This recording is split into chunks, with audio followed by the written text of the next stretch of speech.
Hey guys, welcome to another Tellor community call. It's the 11th of January, 2022. Just a few updates. The team has been busy on Tellor Flex stuff and working on the Tellor Treasuries. I think we're on the cusp of launching the Tellor Treasuries.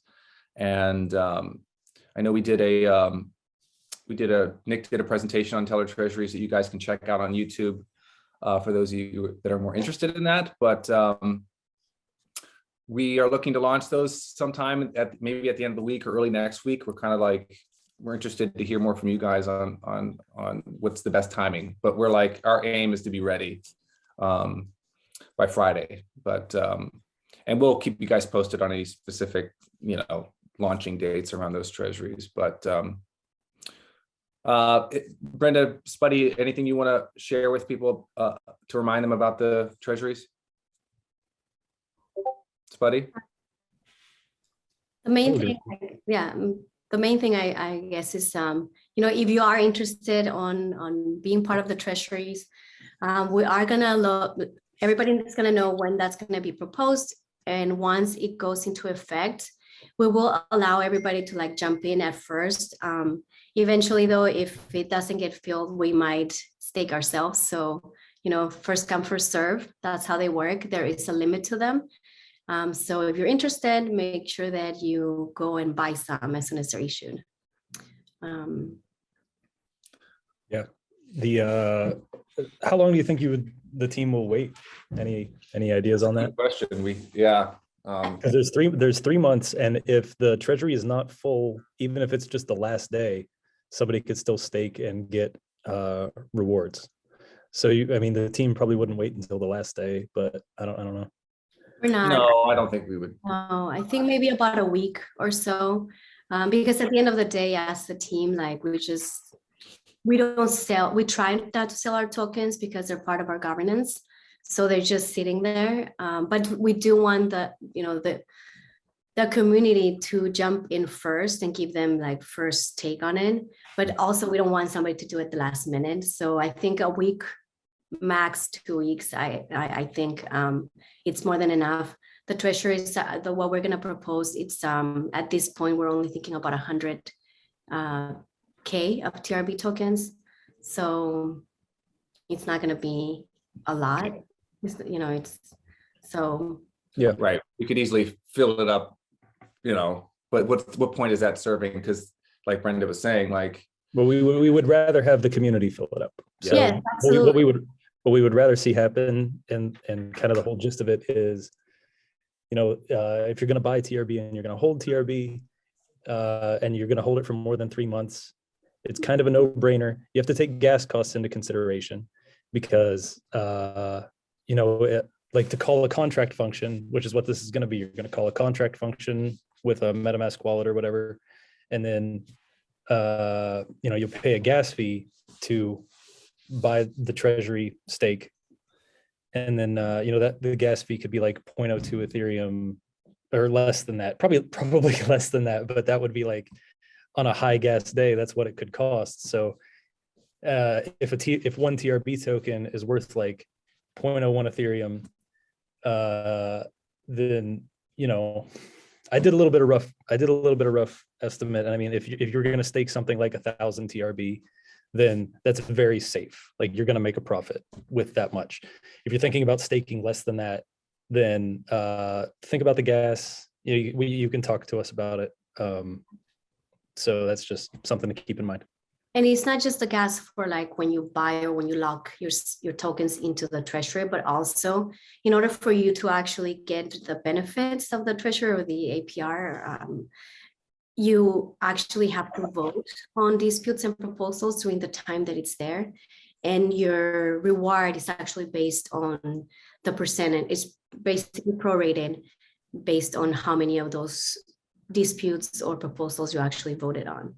So that's and also. They could delegate though if they chose to, right? That's helpful. But you can delegate. Yes, that's absolutely true. If you don't want to deal with that, you can also delegate, and then you don't have to worry about those gas costs. But if you do want to participate on those yourself without delegation, then keep those costs in mind as well. And there's going to be clear instructions for all of this too. Yeah. I'll make sure that we have clear instructions for all of this. We just don't have that right now, unfortunately, but so you'll have plenty of time. If you want to participate in treasuries, there's going to be plenty of time. There's going to be plenty of time for people to buy TRB on exchanges if they want to participate. So that's an exciting part of it too. And this is only the first part. At the beginning, we're planning on doing this about once a quarter. And we're going to be learning from this, you know, as we issue them, we'll learn where the thresholds are in terms of the rate of return and just the participation and the length. And all of those things might change over time. But at first, obviously, we're just going to do a best guess and then see what the reaction is and then adjust from there. But yes, like Spotty said, there'll be, you know, this is not the one treasury thing. It's like, it's a learning process. So you will have the chance to jump in eventually. Yeah. And this last point, if you feel like you don't fit the bill for someone that can participate in a Tellor Treasury and you feel left out, like it's totally in your benefit that other people that can, where it makes more sense, like larger token holders or people that essentially don't care as much about the gas fees. It benefits everybody that those people participate. Yeah, I mean, it's going to look. There's like a huge chunk of there's a huge chunk of the supply that's not on exchanges that's going to now be locked that wasn't before. Yep. So out of the circulating supply, and that's good if you want the price to go up. I'm not saying that it would necessarily will have those effects, but that's the theory around this kind of monetary policy stuff. And it'll be interesting to see how it works if a token community can change volatility in some way through this cooperation. The main goal is not to go up or down, but actually to make it stable. Yeah. So as we do these treasuries, we want to lock up these tokens because it takes them out of circulation. But the main goal, just keep this in mind, is not to actually just like try and get the price to go up, but actually to make it stable so that our users can actually use the protocol with a stable cost in mind. And then, you know, our holders will, you know, I don't know, but the main goal is not just raising the price, it's actually stabilizing the price. So keep that in mind. Well said. Correct. Yeah. Okay, that's that for Tellor Treasuries. Stay tuned. We'll keep you updated this week. Other things, we are going to do a bit of a presentation around Tellor Flex. For those of you guys that have been curious about Tellor Flex, which is the non-Ethereum structure that we've been working on for Tellor oracles on other chains. Tim's been leading the development of that and is going to go in a little bit more detail. And I guess other updates, I think we really don't have too much to really update on anything else. I'm just trying to think before we jump into that, Tim. Polygon's been deployed on their SNet Mumbai. I think it's called Mumbai, right? Right. Yeah. Sure. We're doing a big, you know, we said we're going to be showing up big at ETH Denver this year. So there's like a lot of, like most of the team are going to go out there. So it's like a logistical undertaking that we've never done something like that before. So we're really excited about that. But a lot of that's happening this week. You know, getting all that ironed out, where we're going to stay, flights, the whole nine. Preparation for us as a sponsor. We're going to have an actual booth. It's not a virtual conference anymore. It's going to be a real tangible thing. And so there's a lot of booth materials that we need, new swag that we've ordered. And we'll let you guys know about that. We're hoping to give away a lot of the stock at the event, but we'll have some more swag for you guys to have as well. But anyway, without further ado, we're going to hand it over to you, Tim. Tell us about Tellor Flex. Yeah. So Tellor Flex is a really slimmed down version of Tellor X, you could say. So just Flex itself is one contract with just Oracle functionality. And so I'll go over just those main functions in that contract. But to make Tellor Flex, we just found the few parts of Tellor X that you really need to make the Tellor Oracle possible. And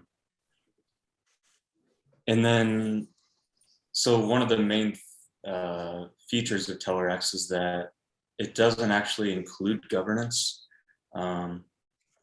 So it just has a few functions in it that can only be called by a governance address. And so then that governance could look many different ways. It could just be a single person to make a centralized Oracle, or you can make it a contract with decentralized governance and voting. So in the Tellor Flex contract itself, it really just has a few functions. You can deposit a stake, and the main big difference between Tellor Flex and Tellor X with the deposit stake function is that in Flex, you can deposit multiple stakes with one address and with one deposit stake transaction. So the deposit stake function has an input of a quantity of tokens. So then you can submit multiple times within the traditional time window from one address. Whereas in Tellor X, you had to, if you wanted to have multiple stakes, you'd have to split that between multiple addresses. So that's kind of a little convenience update. So you don't have to manage multiple addresses. It's because we expect the update speeds to be a lot faster, I think, right? Right, yeah. Yeah, one of the big things we have to factor in is just the speed of different chains that were going on and the cost of transactions there. The number of people that actually exist on a chain that will hold a token on that chain. So this structure allows for a lot of flexibility, so we can deal with different parameters, different conditions on different networks.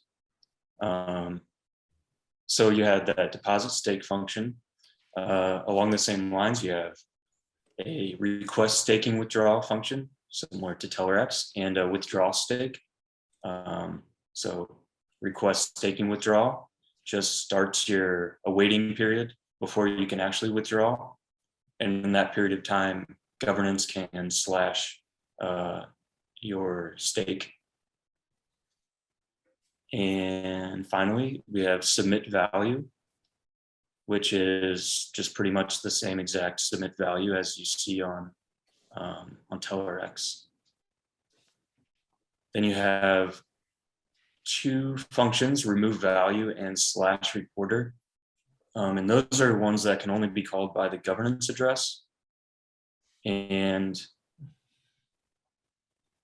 so we did it this way, again, because you can have many different governance structures. So maybe on some small, little used chain, some new up and coming chain, you might not have a lot of users over there. You might not have enough people to function as a governance community. So maybe some project that wants to get an Oracle up and running, they can have their team act as the governance and act as the disputers.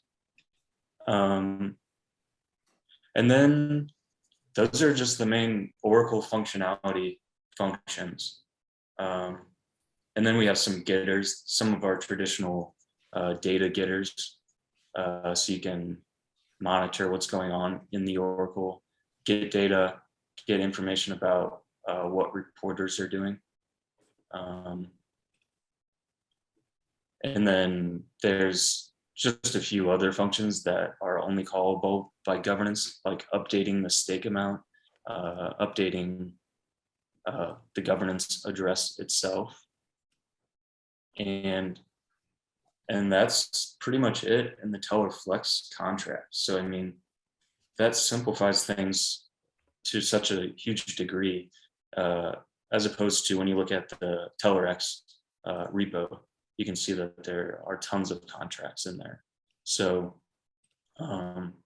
yeah, this is just a very flexible system. It should be easy, relatively easy for different projects to even deploy them themselves on different networks. And then, so we are also working on a governance contract to pair with Tellor Flex on Polygon. And it's being built for Polygon right now, but it could be used on other networks. So this governance system will work in much the same way as Tellor X on mainnet. So it has proposals and disputes. The disputes will be pretty much the same. They'll work pretty much the same as they do on mainnet, but proposals are much more limited in this system. For example, there won't be any Tellor Treasuries on Polygon. And the set of stakeholders in Flex will be a little bit different. So we'll have 4 sets of stakeholders, which are each going to have 25% voting weight. So you'll have token holders as one of those sets of stakeholders. You have reporters. So reporters will have governance rights based on the number of reports that they've submitted. One of the new stakeholders on Polygon will be the Tellor team multisig, which will also have 25% voting rights. And then finally, kind of a new type of stakeholder or way of calculating a stakeholder is the users, which will also have 25% voting weight. So that will be a set of addresses that can vote. And these could be any of the projects that are using Tellor. So this set of users will be voted on by the remaining 3 sets of stakeholders. So that set can change over time. You can add and remove users. And yeah, so that's just about all of Tellor Flex. Can you clarify? It wasn't clear. These stakeholders, these 4 sets of individuals, are going to be doing all the voting on proposals and disputes. Yes. Any sort of governance voting elements are handled by these four powers, if you will. Right. What were they again? The 4? There's the token holders, the reporters, the team multisig, and then the users. Yeah, that's from the Tellor X contract anyway, right? It's the same as it is with Tellor X, I think. It's largely different. I mean, largely similar. I mean, it is a little different though. I mean, they're weighted on with Tellor. What's that? Aren't they weighted on Tellor X? Yeah, on Tellor X we have you get votes for being a reporter, for your submissions. There's votes for having added tips to the system, And then there's votes for people that are holding treasuries. And then, of course, token holders. So in Tellor X, we don't really have a designation for a set of users. They're kind of counted indirectly through tips and just token holding. So that's kind of a new thing in Flex, having a designation for users who don't have to hold tokens necessarily or have tipped. They're just these addresses that get granted voting power. Right. Do they get voted in, Tim, or do they, how do these users get added, I guess? Yeah, they get voted in. It would be, it's a type of proposal.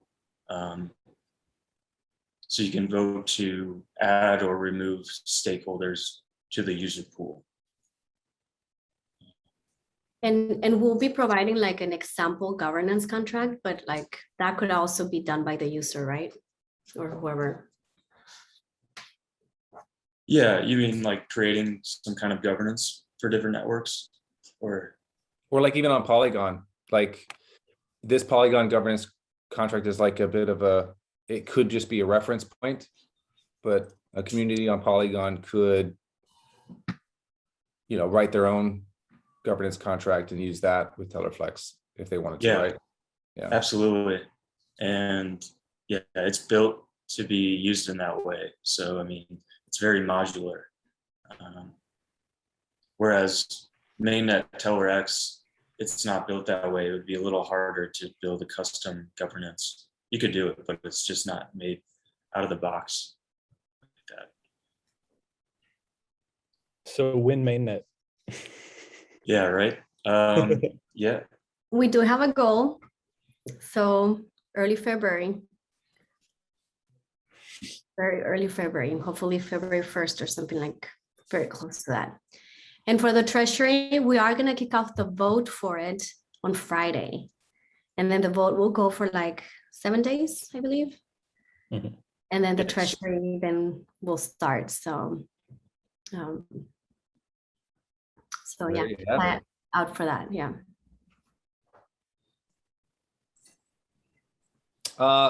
Very cool. Thanks a lot, Tim. That was really nice. We're really excited about Tellor Flex. I think, we've been trying to, we've experimented with different structures for alternate chains for a while now. And it's a tough problem to solve because you do need that flexibility. And I think we sort of realized, we learned a lot from our previous attempts to do something that made sense for both more established layer ones, but a lot of them come with the fact that they're brand new and they haven't really established much yet. So you need something that kind of works for everybody. The users that want to use Tellor are not established in how they use oracles either. Yeah. So it makes sense for the structure to be as flexible as possible because a specific user might want a different governance structure than the rest of the users on on an L2 or on Polygon or something like that. Yeah, and so it's really nice. We can just say like, okay, well, what makes sense for you guys? Oh, that works. We can do that. Versus trying to fit them into what we think is best. So we're really excited about this as a product, and we hope you guys are too. So feel free to ask us any questions if we don't have anybody from the community here live, but reach out to us in Discord and submit questions for next week's community call. We can answer them.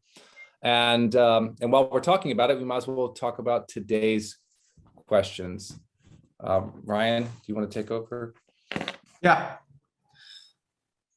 Question number 1 is, we need partners. Not a question, that is a period. And I half agree. I think partners is a We need taboo users. word in this space. We need users. And yes, I 100% agree with that. And Well, one of the reasons we're going to Polygon is because we do have a user waiting for us.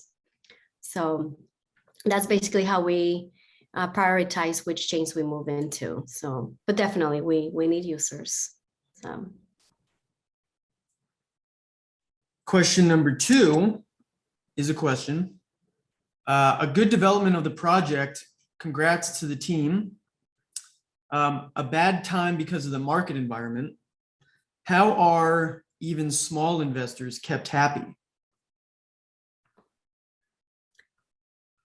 You know, the one thing that comes out of like this type of environment in the market is that you're really going to see the projects that are there they want to be there for the long term. We're not going to stop as long as we have a runway, basically, as long as we continue to have a budget, we're going to continue to build. And, you know, we have been sort of very conservative in terms of how we project our, I guess, revenue, or like how we function our operations. But we're going to continue to build. It is bad timing, I guess, but it shows that we're not just here for the good times. Like, we're actually here building something that hopefully is going to be part of the infrastructure of, you know, what ends up happening in this environment is like a lot of projects will go away, but the ones that survive and the ones that evolve, they'll eventually just become better. And we just want to be part of that infrastructure so that when everybody starts building again and the market starts gearing up again, then we're there and at a better positioning than we were before. So how do we keep everybody happy? I don't think there's a way that you can keep everybody happy. This is a very volatile market, no matter whether it's Tellor or Ethereum or Bitcoin. And I think that most of the people, when they come in, it's just good for them to educate themselves in what they're getting into. But in the long run, I think that blockchain has so much potential. What we're building is not something that's going to go away tomorrow. And unfortunately, it is still very risky because it's very young. But we're here, we're going to be building, and we're not going anywhere. You can see us on Discord. You can see us on probably some of us in Telegram too, but reach out. We're not going anywhere. So.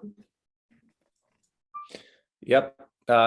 I would just encourage all the smaller token holders or whoever, everybody really, to just actually engage and become members of the community, because there's the benefit of when things are really good, then we all can celebrate together. And when things are down, we have that sort of cathartic experience of like, we're all in this together when it's bad too. And that, I think people do get benefit from that and enjoy it brings us together at times too. And we can sort of laugh at it. I think we have a great group in Discord that's come together lately. Yeah. There's a bunch of you guys that are sticking around and you believe in us, and it's awesome to see. I've seen since I've been paying attention, I've seen you know, when TRB price goes up, we gain community. When Tellor price goes down, people bug out. And you know, I remember the first time Tellor died. It was like 2 years ago. So we're still here. Yep. Don't write it out alone, you know? Yeah. So cool. Any more? Yeah, I think it was the famous Confucius who said, prices go up and down, but the teams that build stick around. All right. Yes. He didn't say that, I just meant it up. I love how quickly you pivoted from that, Ryan. Yeah. Abort. Okay. Marketing is often badly talked about.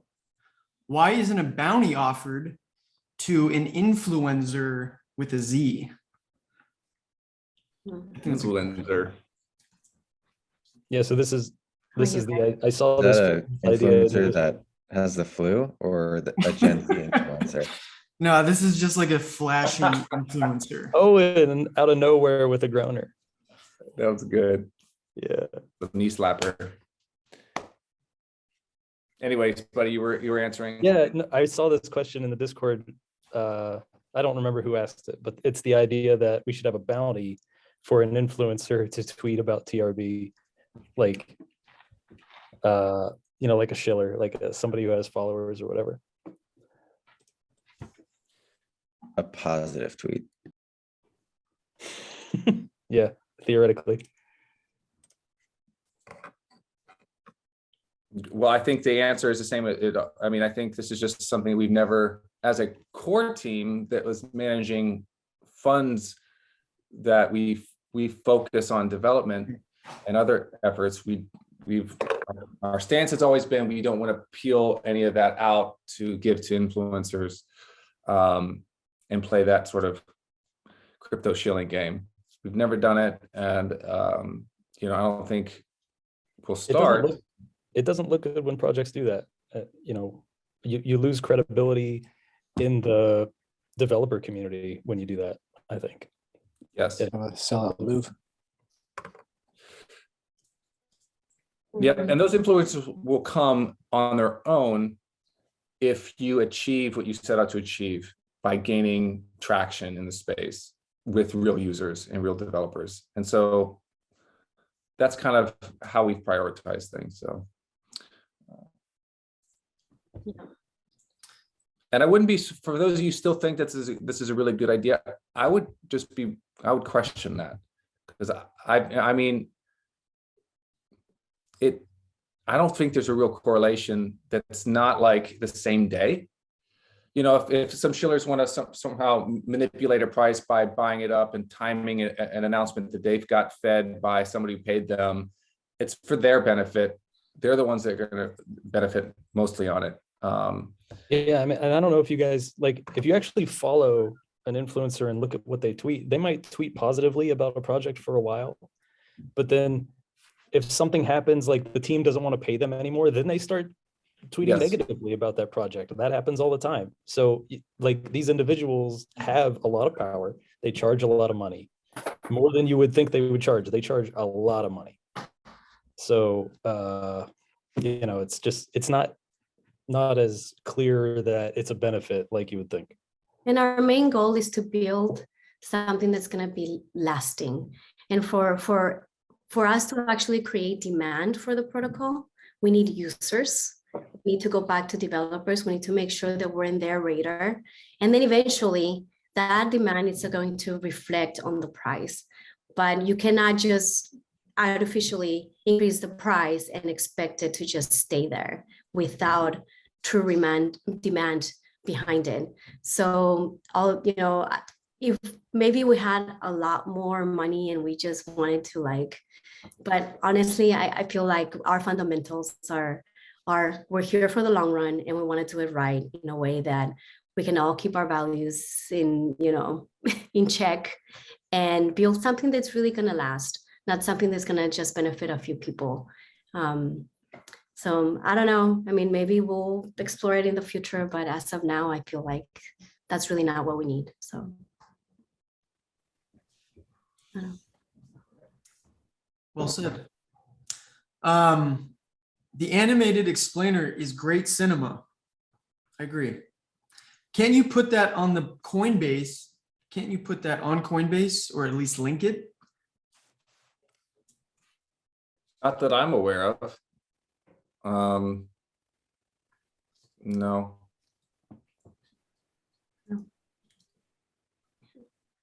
Okay. I can, let me know what you're seeing. Like, I don't trade on Coinbase.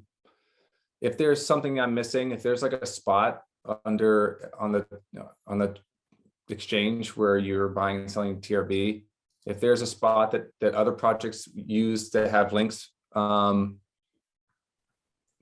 blog posts or things like that, or information about that project specifically, let me know. I could look into it if there is an option, but I'm not aware of one. Yeah. I think what you see, at least on the mobile app, when you scroll down, you just get there's like these news links that It looks like it has the associated. white paper in the official site, which I assume they just took from. Gotcha. So as long as the website's there, right, that's the link where people should find the video from. So, and we can make that more prominent on the website. I think we're actually making some tweaks to the website right now, and so we could make that a little bit more prominent on the front page itself. So that's pretty much all people need. They go there, they quickly find the video. I'm glad you like it. We love it too. We'd Yeah, love to do more. great Do one, we question can too. do- Yeah, let us know if you guys want one about the treasuries or something like that, or even Tellor Flex. I don't know if it's necessary, but if you guys want more of them, let us know. The more you guys demand a specific video, the more we're like, okay, let's put some money towards it and get it made. So Yeah, you might even see like the beginnings of some of that video integration at the beginning of this one. I don't know if we're gonna start doing it with this video or future videos, but our new little title sequence. we've animated the little whether it's a Tellor Tech Talk or a Tellor Community Call or Reporters Call, we have like a new little animated title graphic that'll come in just to add some professional quality to these things. So hope you like that.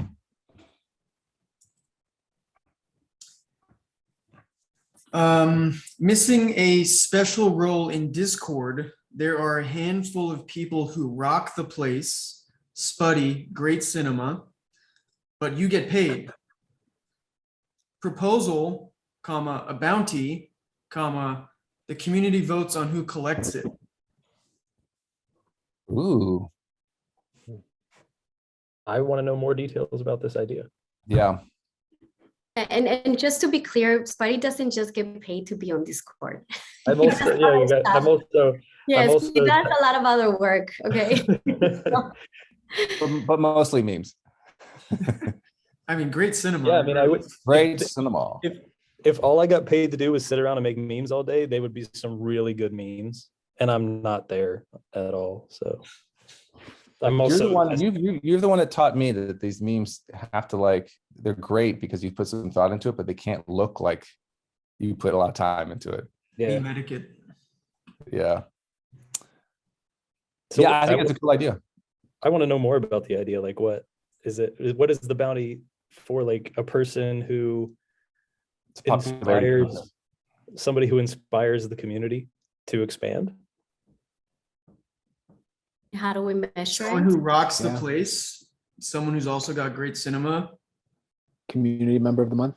Of the It's week. going to be like a subjective lottery where everybody's just going to subjectively pick the person they think that should get that money. Which is going to be themselves. Yes, and everybody, it's going to at first it'll just degrade into everybody just voting for themselves. Oh man.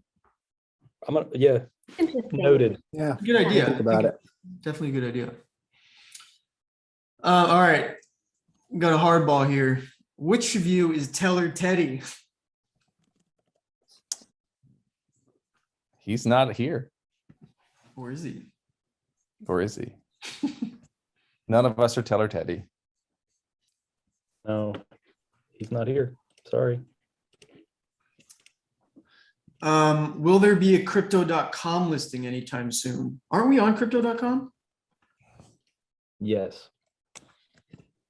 So Yeah. today, right now. We might not be on crypto.com in all states. Hmm. Yeah, we've been on there since when did we get listed on there? 2020, August 2020.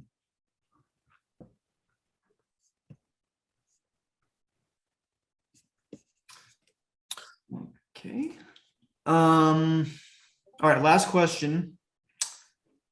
While many blockchain networks specialize in specific use cases, Polkadot's new parachain system can cover the entire spectrum from DeFi, gaming and supply chains to oracles and the Internet of Things.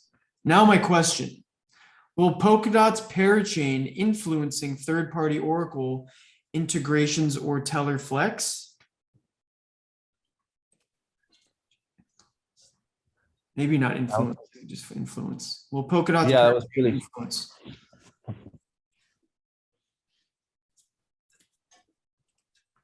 Any takers? Does anybody know what Polkadot is? I don't Yeah, know. What none of us are huge fans of Polkadot, sadly.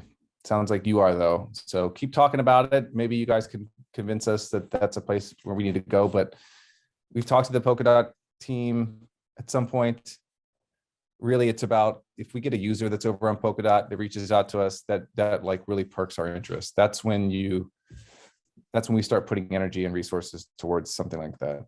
So we'll see if that happens. The one place we have seen that, which has influenced like our opinion of it as a major player, was Polygon. Was Matic at first, and then Polygon. You know, compared to all the other ones that had a lot more, at least back then, had a lot more clout or a lot more money and resources, and they could talk a big game. We just noticed, we was like, you know what, the users are building over on Polygon, and it's not perfect, but that's where people are going. So there's something about it, and that's why we focused on Polygon first.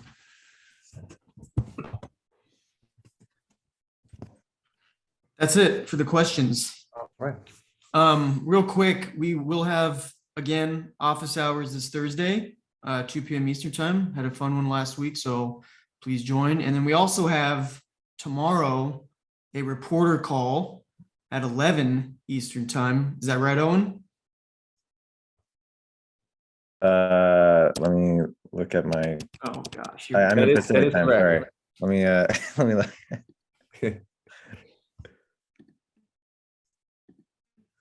And any thoughts? Yeah, you 11 have? Eastern, 8 a.m.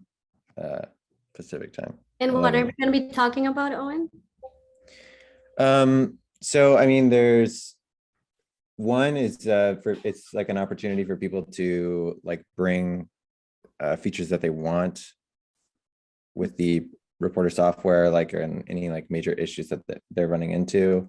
But tomorrow, just kind of talking about how Flashbots has helped, if it has, and some stats just overall of reporting for the history of Tellor X, that kind of thing.